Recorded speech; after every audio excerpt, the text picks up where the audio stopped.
পড়ে বাড়ি আসলো। সেই সকাল 6টার সময় পড়তে গিয়েছিল, এখন 8:10 বাজে, স্কুল আছে। 6টার সময় উঠেছিলি না আজকে? 6:15, 6:30 সময় গিয়েছে। 6টার সময় ঘুম থেকে উঠেছিস, 6:30টায় গিয়েছিস। মুখ ধুলি, চা খেলি, ব্যাগ গোছালি, চুলের কি অবস্থা। গুবলু আমার ঘুমোচ্ছে, ও পড়ে বাড়ি চলে আসলো, বড় ছেলে। আর আজকে ওকে ভাত করে দেবো না আমি, তোকে আমি ভাত দেবো না আজকে, স্কুলে যাবি ভাত করে দেবো না, কারণ কালকে প্রচুর ভাত ফেলে দিয়েছিস তুই। দুবেলা দুপুরবেলা যেমন এতগুলো ভাত ফেলে দিয়েছে, সকালবেলা এতগুলো ভাত ফেলে দিয়ে গেছে। তাই আজকে ভাত করে দেবো না, পরোটা করে দেবো, পরোটা দিয়ে খেয়ে চা দিয়ে কিনে যাবি। পরোটা দিয়ে কি দিয়ে খেয়ে যাবি? আলু ভাজা খেয়ে যাবি? কি রোগা হয়ে যাচ্ছে দেখো, একদম কঙ্কালের মতন একদম। আর গেঞ্জিটা পরে কি সুন্দর লাগছে না? সাদাটা থেকে বেশি ভালো লাগছে না এটা? এই কালারের গেঞ্জি করে পরে দেখ, সাদাটা করে সাদা হুলু লাগছিল, এটা করে কত ভালো লাগছে। আর এটা কঙ্কাল না খেয়ে কঙ্কাল। আর বলো না, প্রত্যেক দিন দেখছি সকালবেলা জলখাবারে স্কুল যায় তো খেটে ভাতগুলো বেসিনে ফেলে দিয়ে যায়, প্রত্যেক দিন ভাত নষ্ট করে। আবার স্কুল থেকে বাড়ি এসেও না ভালো করে ভাতগুলো খায় না, ওরকম বেসিনের মধ্যে ভাতগুলো ফেলে দেয়। তাই জন্যই আমি বললাম যে আজকে আর ভাত দেবো না তোকে, আজকে পরোটা খেয়ে যায়। এক একদিন এক এক রকমের দিতে হবে, রোজ ওর ভাত এমনি একদম ভাত খেতে ভালোবাসে না। আর যদি একটু পরোটা বা রুটি করে দিই, যদি একটা ডিম সেদ্ধ দিই, ডিম সেদ্ধ একদম খেতে ভালোবাসে না। ওই ডিমের কুসুমটাকে ফেলে দেবে আর ডিমটাকে কোনো রকমের করে খাবে। ডিম সেদ্ধ খেতে কে না ভালোবাসে বলো তো? গরম গরম ডিম সেদ্ধ আর দুটো রুটি খেলো, তাহলে অন্তত পেটটা ভরা হয়ে গেল। ও তা খাবে না, খাবার নিয়ে প্রচুর সমস্যা হয়। তাই জন্য ভাবলাম আজকে আর ভাত করে দেবো না, আজকে পরোটা করে দিই, কিন্তু আলুর পরোটা করে দিই। আলুর পরোটাটা একটু পেটে থাকে, ভারী হয় আর নরমও হয় খেতে। আর ওই এমনি যে পরোটাটা করি ওটা একটু শক্ত হয়ে যায়, তো ভাজলে আরও একটু চামড়া চামড়া হয়ে যায়। তাই জন্য আলু দিলাম একটু। আর মশলা দিলে তো ভালো হতো, মশলা দিলে উনি আবার খাবে না। গোলমরিচের গুঁড়ো, একটু লঙ্কা, সব রকমের একটু মশলা দিলে খেতে ভালো লাগতো, কিন্তু ও ঝাল ঝাল লাগে, গোলমরিচ গুঁড়োটা একদম খেতে পারে না, ওর গলায় চলে, মানে গলাটা একটু ঝাল ঝাল লাগে না গোলমরিচটা খেলে। তাই জন্য নর্মালি আর কি নুন দিয়ে করে দিয়েছি। ওই যে আলুটা একটু বাটিতে সিদ্ধ করে নিলাম, দিয়ে একটু ভালো করে মেখে নিলাম আলু সিদ্ধের মতন করে, একটু নুন দিয়ে পরোটার মধ্যে পুর করে দিলাম, পুর করে দিয়ে ভেজে নিলাম। কি সুন্দর সফট আর নরম হয় পরোটাগুলো। আর একটা পরোটা খেলে না অনেকক্ষণ পেটে থাকে, তাই জন্য ওকে এইভাবেই আলুর পরোটা বানিয়ে দিলাম। কিন্তু পরোটাটা খেলো আবার দেখো চা দিয়ে, আলুর পরোটা চা দিয়ে খেতে খুব একটা ভালো লাগে না, একটু বেশ আলু চচ্চড়ি দিয়ে ভালো লাগতো, কিন্তু খাবে না, বললো কি করবো। না ও গুবলু, কটা বাজে দেখেছ? তুমি দেখেছো কটা বাজে? তুমি জানো কটা বাজে? ওটো ওটো, চলো। এটা আমি দিয়ে দাও সকাল সকাল একটু মিষ্টি মিষ্টি। চলো ওটো ওটো ওটো, চলো। আমার ছোনা গো, ছোনাকে ঘুমাতে দেখলে আমার ঘুম এসে যায়। ও ছোনা, আমার ছোনা।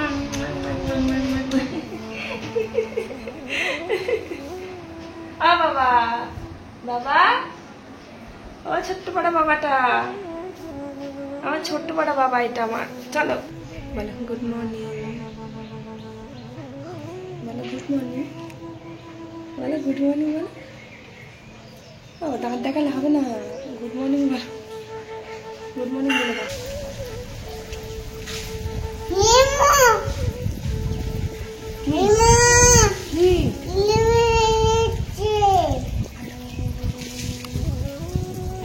এলেপেলে নিচ্ছে, এমা এলেপেলে নিচ্ছে বলে তুই নোংরাগুলো খেয়ে নিতে গিলে। গুবলু সোনা আবার আর এক দুষ্টুমি করে, তাই না? তো সকালবেলা একটুও দাঁত মাজতে চায় না, ওই যে ভুলিয়ে যে দাঁতটা মাজিয়ে দিলাম, একদম দাঁতের মধ্যে ব্রাশ দিতেই চায় না, এত দুষ্টুমি করে সকালবেলা। কি খাচ্ছ? গুবলু আমার পরোটা খাচ্ছে সকালবেলা। কি খাচ্ছ বাবা? কই পরোটাটা? মুখে নেই তো, দেখি দেখি, নেই তো, এই দাঁতে আটকে গেছে। গুবলু সোনা দেখেছো তো, দুধ খাওয়া বাদ দিয়ে এই যে পরোটা খেতে বসে গেছে। দাদা খাচ্ছে দেখে বলছে আমিও পরোটা খাবো, দুধ খাবো না। জোর করে দুধ তো খাওয়াতে পারলামই না, যে বসে বসে একটু পরোটা খাচ্ছে। তারপরে এই যে নিচে এসে বলছে আমি স্কুলে যাব, অনেক দিন পর যে স্কুলে যাব কথাটা বলেছে, এই অনেক তাড়াতাড়ি করে ব্যাগের ভেতর বই টইগুলো দিয়ে ওই যে রেডি করে দিয়েছি, দিয়ে যে মা দিয়ে আসছে। বাড়ির সামনে স্কুল, একদম মানে আমাদের দোকানের সামনে, মানে রাস্তা, দোকানের সামনেই তো রাস্তা, রাস্তার অপোজিটে ওইদিকে স্কুল। স্কুলে একদম যেতে চায় না জানো তো, ওর বাবা দুটো বই এনে দিয়েছিল, বই, স্লেট, পেন্সিল। তো স্লেটটাকে ভেঙে ফেলেছে আর বইগুলো ছিঁড়ে ফেলেছে, অনেক দিন আগে লুচি ভাজা করে ফেলেছে বইগুলো। তারপরে এই যে কিছুদিন আগে আমি বাজারে গেলাম, বাজার থেকে আবার দুটো বই এনে দিয়েছি, তো সেই বইগুলো ব্যাগে ভরে দিলাম, জানি না কতদিন রাখবে। স্কুলে গিয়ে নিজে তো পড়ে না, আবার যত বাচ্চা আছে তাদেরকেও পড়তে দেয় না, মারতো, খুব মারতো, তার জন্য স্কুলে কদিন বন্ধই দিয়েছিলাম। ও পড়ে না, আবার মারতো সবাইকে, ম্যামকে, একদম কথা শুনতো না, তাই জন্য আজকে আবার হঠাৎ করে স্কুলে যেতে ইচ্ছা হয়েছে, তাই জন্য মা আবার গিয়ে দিয়ে আসলো। আর এই যে আমি ভাত বসিয়ে দিয়েছি, আর এই যে আমার ওই মাসির মেয়ে আনাজগুলো সব কেটে দিচ্ছে আমাকে। ভালো লাগে আমার কিছু ঝাল ঝাল করে মাখলে, খুব ভালো লাগে কুমড়ো ভাতে। কিন্তু আমাদের পাকা কুমড়োটা বেশি ভালো লাগে মা, তাই আমাদের পাকা কুমড়ো ভাতে কেউ খাবেই না, এই কাঁচা কুমড়ো হলে পরে, ওই জন্য এরকম কাঁচা কাঁচা দেখে কিনেছে তোমার দাদা। পাকা কুমড়ো হলে পরে খাবেই না একদম। কেন, মিষ্টি মিষ্টি লাগে বলে? হ্যাঁ, মিষ্টি বলে খায় না। আর সেই ছিবড়ি ছিবড়ি হয়ে থাকে না যে কুমড়োটা কাঁচা, ওইটা খেতে খুব ভালো লাগে, দাদা খুব ভালোবাসে ওটা। কাঁচা কুমড়ো ছিবড়ি ছিবড়ি হবে? হ্যাঁ হ্যাঁ হ্যাঁ, এইটা হবে, হবে। ওই যে দিদি ভাইটা আনাজপাতিগুলো কেটে দিচ্ছে, আর আমি এই যে ভাতটা বসিয়ে রান্না করে নেবো। আজকে নিরামিষ রান্না হবে। আর কুমড়ো ভাতে, এই যে ওই দিদি ভাই কুমড়ো খায়, তবে পাকা কুমড়ো খায় ওদের বাড়িতে। তো আমাদের তো কখনো পাকা কুমড়ো সিদ্ধ খাওয়া হয়নি, মানে ভাতে খাওয়া হয়নি, খেলে কাঁচা কুমড়ো খাই আমরা ভাতে। আর এই কুমড়োটা খুব ভালো, একটু চিবড়ি চিবড়ি যে কুমড়োটা হয় না, মানে মাখার সময় একটু সুতো সুতো হয় না, ওই কুমড়োটা ভাতে খেতে খুব ভালো লাগে। কাঁচা কুমড়ো যদি কেউ খেয়ে না থাকো, তাহলে ভাতে দিয়ে একদিন খেয়ে দেখো, বেশ ঝাল করে মাখতে হবে, দারুণ লাগে খেতে গরম গরম ভাতের সাথে কাঁচা কুমড়ো। তবে পাকা কুমড়ো আমার কেমন লাগবে জানি না, আমি খাই না পাকা কুমড়োটা, খুব একটা ভালো লাগে না পাকাটা, কাঁচাটাই খেয়ে এসেছি। তো যাই হোক, ভাতে, কুমড়ো ভাতে, আলু ভাতে দিয়ে ভাতটা বসিয়ে দিলাম। আর এই যে দেখো, আমার বর আবার মাঠ থেকে এই কাঁচা টমেটো নিয়ে এসেছে। কাঁচা টমেটোর তরকারি কিন্তু ওই চুনো মাছের সাথে করলে না দারুণ ফাটাফাটি লাগে খেতে। আজকে তো নিরামিষ রান্না করব, তাই জন্য কাঁচা টমেটোটা নিরামিষই হবে, পেঁয়াজ টেঁয়াজ ছাড়া। কাঁচা টমেটো চুনো মাছ দিয়ে পেঁয়াজ দিয়ে রান্না করলে যা লাগে না খেতে, ওই দিয়েই ভাত খাওয়া হয়ে যায়। কাঁচা টমেটো একটু সর্ষে পোস্ত বাটা দিয়ে, আলু দিয়ে একটু তরকারি করব ঝাল ঝাল করে।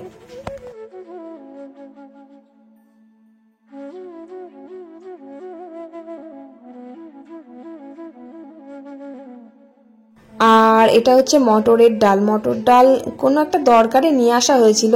হ্যাঁ, মটর ডালটা ওই যে পুজোর সময় মটর ডাল করা হয়েছিল, লুচি আর মটর ডাল করা হয়েছিল, তো তখন নিয়ে আসা হয়েছিল। এবার অনেক দিন থেকে পড়ে আছে ঘরে, মা রোজই বলে ভিজিয়ে দেবো ভিজিয়ে দেবো, একটু তরকারি বা বড়া টড়া করে খাওয়া হবে, কিন্তু আর খাওয়া হয় না। কোন দিন দেখবো পোকা লেগে গেছে, ফেলে দিতে হলো। কারণ মটর ডাল আমাদের বাড়িতে কখনো রান্না করে খাওয়া হয় না, মটর ডালটা আর কি। আমরা কলাইয়ের ডাল, মুসুর ডাল, মুগ ডাল এটা খাই, কিন্তু মটর ডালটা খুব একটা খাই না বলতে গেলে। তাই জন্য মা কালকে ভিজিয়ে রেখেছিল ডালটা, কারণ আজকে নিরামিষ রান্না হবে সেই জন্য। আর ডালটা বেটে যে কিছুটা জলখাবার খাওয়ার জন্য বড়া ভাজবো, আর বাকিটা তরকারিতে দেব।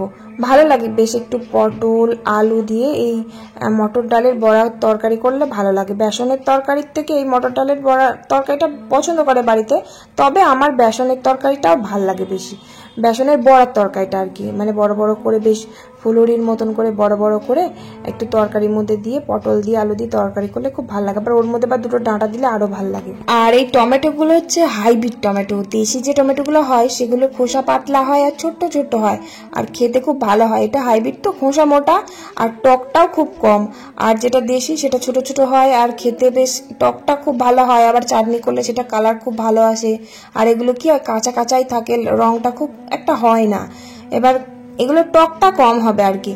তো অনেকগুলো নিয়ে এসেছিল, 6টা-7টা মতো নিয়ে এসেছিল, ওইগুলো দিলাম, কিন্তু খুব একটা টক হয়নি, একদম সামান্য টক হয়েছে। আর যদি দেশি হতো না, দারুণ টক হতো।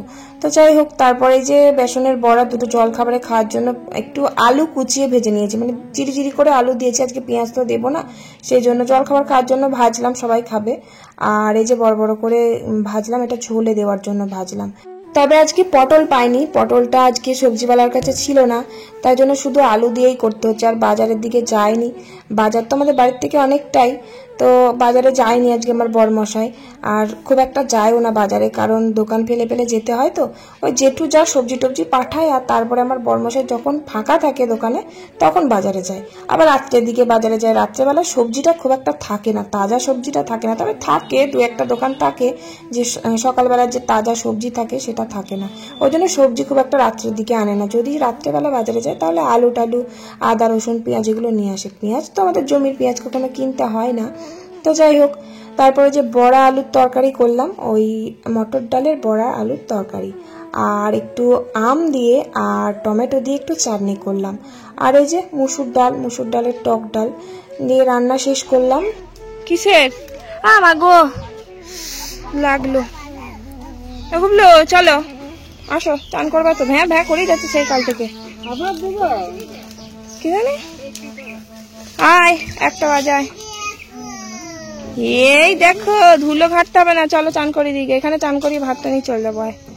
আর উপরে যেতে পারছি না, আবার নামতে হবে। জবা ফুলগুলো নেন না আজকে, অনেক জবা ফুল ফুটেছে তো। আয় আয় গুবলা, তাড়াতাড়ি তাড়াতাড়ি, 1টা বাজে। কত বড় বড় আমগুলো সব পড়ে গিয়েছে রে, কত আম পড়েছে। হ্যাঁ তো অর্ধেক আম ঝরে গেল তো। হাত ধরো ওইখানে চানটা করাই, চানটা করিয়ে তারপরে ভাত নিয়ে চলে যাবো। আয় আয় তাড়াতাড়ি তাড়াতাড়ি। মাথায় ঠেকতে সিম গাছের মাথাটা নিচু হয়ে গেছে, খুব উঁচু হয়ে যেতে হচ্ছে। আসো। তারপর গুবলু সোনাকে খাওয়ালাম, খাইয়ে ঘুম পাড়িয়ে আমিও ঘুমিয়ে পড়েছি গুবলুর পাশে।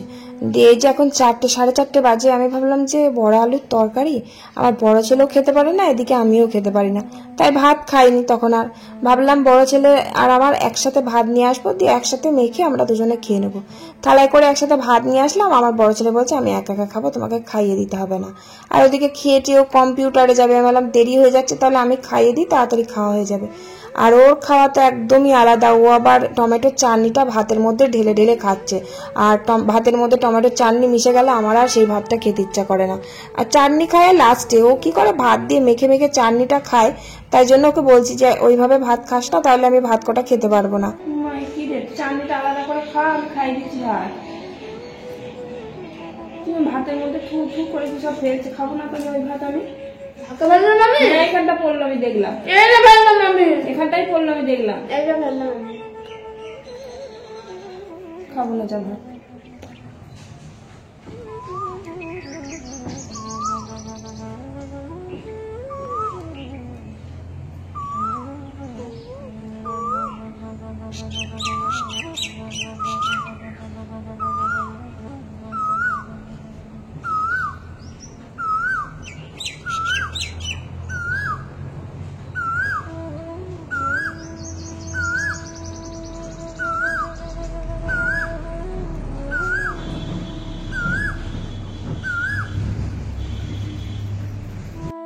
আহা, কোকিলটা কি মিষ্টি সুরে ডাকছে। ছাদে জামা কাপড় তুলতে এসে দেখি কোকিলটা এত সুন্দর ডাকছে। আর ভাত কটা যেন আমি খেতে পারিনি। আমার বড় ছেলে ভাতগুলো পুরো চাটনিতে মাখামাখি করেছিল, তাই আমি রাগ করে আর ভাত কটা খাইনি। এই দেখো কম্পিউটার থেকে, স্কুল থেকে বাড়ি এসে খেয়ে দিয়ে কম্পিউটার গিয়েছিল, কম্পিউটার থেকে এসে আবার সন্ধ্যেটাও দিয়ে দিয়েছে। এই দেখো, সবাই খুব ভালোবাসে তোকে, এত কাজের তুই, আর তুই আমার সাথে সাথে ঝগড়া করিস। তুই তো পড়াশোনা তো করতেই হবে, বল বাবা। যা চপ এনে পিসিদেরকে মুড়ি দি, কেউ এনে দে, আর কেউ নেই, কে এনে দেবে চপগুলো? ছোড়া পিসি থাকলে তোকে বলতামই না। যা, শুধু মুড়ি দেওয়া যায়, যা নিয়ে আয় গা, যা। না, এদিকে দোকানটা খুলছে না কদিন থেকে। কম্পিউটার থেকে বাড়ি এসে ও একা একাই সন্ধ্যে দিয়ে দিয়েছে। আমি তো সন্ধ্যের দিকটা তো বিকেলের দিকটা ভয়েস দিই, ও 5টার মধ্যে ঢুকে যায় বাড়িতে, এসে সন্ধ্যে লেগে যায়, সন্ধ্যেটা দিয়ে দেয়। দেখছে মায়ের দেরি হচ্ছে, মা ভয়েস দিচ্ছে, ও সন্ধ্যেটা দিয়ে দেয়। আমি দরজাটা খুলে দেখি ও সন্ধ্যে দেওয়া হয়ে গেছে, বসে বসে কম্পিউটারে গেম খেলছে। ওই জাস্ট বেশিক্ষণ গেম খেলার সময় পায় না, তবুও বকে ওর বাবা যে গেম খেলিস না, স্কুলের পড়ার কোনো প্রয়োজনীয় জিনিস সেটা কর। তো যাই হোক, একটু খেলে বলে আমি আর কিছু বলি না, সময় তো পাই না, ওই বাড়িতে থাকে কতক্ষণ তাই। আর ওই যে মা শাশুড়ি মেয়েদের দুটো মুড়ি দেবো সন্ধ্যেবেলা, কিন্তু সামনে চপের একটা দোকান ছিল, সেটা আবার বন্ধ, কয়দিন থেকেই বন্ধ। যে চপ নিয়ে আসবো টুক করে গিয়ে, কিন্তু পাশে আর একটা আছে একটু দূরে, তার বড় ছেলেকে বলছি এনে দিতে, কিছুতেই এনে দিচ্ছে না। আর ওদিকে আমার বড়মশাইয়ের দোকানে প্রচুর কাজ, লোকজন আছে, বাড়িতে কেউ নেই যে দুটো চপ এনে দেবে। কাকা শ্বশুরের মেয়েটা বেড়াতে গেছে, তাই তা না হলে পারে কোনো দোকান টোকান হলে না ওকেই আনতে দিই, দরকার পড়লে পারে। তো যাই হোক, বড় ছেলে সেই বারবার বলার পর আবার এনে দিল। তারপর এই যে আমি জামা কাপড়ের ব্যাগ গুছাচ্ছি কেন বলো তো, আমি কিন্তু এক জায়গায় ঘুরতে যাবো। ওই যে দিদিগুলো এসেছে না, ওই দিদিদের সাথে মা শাশুড়ির বাড়ি যাব। জায়গাটার নাম হচ্ছে অগ্রদ্বীপ। অগ্রদ্বীপের মেলা ছিল তো, এবার মেলায় প্রচুর ভিড় ছিল, তখন যেতে পারিনি, তাই জন্য এখন ফাঁকা টাইমে ওখানে ঘুরতে যাব, তাই জন্য ব্যাগ ট্যাগগুলো গুছিয়ে নিলাম। তারপরে এই যে আমাদের জামাই আমার এই যে গুবলু সোনার সাথে দেখা করতে এসেছে। জামাই বলতে ওই যে আমার নন্দাই, আমার ননদের বর। এটা কয়দিন বাড়ি ছিল না তো, দিয়ে গুবলু সোনাকে দেখতে পাইনি, আর গুবলুকে দেখতে পাইনি বলে মানে মনটা খারাপ করছে। দিয়ে যে সন্ধ্যাবেলা বলছে কোথায় গেল, অনেকদিন দেখিনি, ভাল লাগছে না, তাই এই যে দেখা করতে চলে এসেছে। ওকে নিয়ে আবার একটু বাজারে গেল, বাজার থেকে আবার একটু মাজা, একটু ফ্রুটি এসব কিনে এনে দিল, বসে বসে খেলো।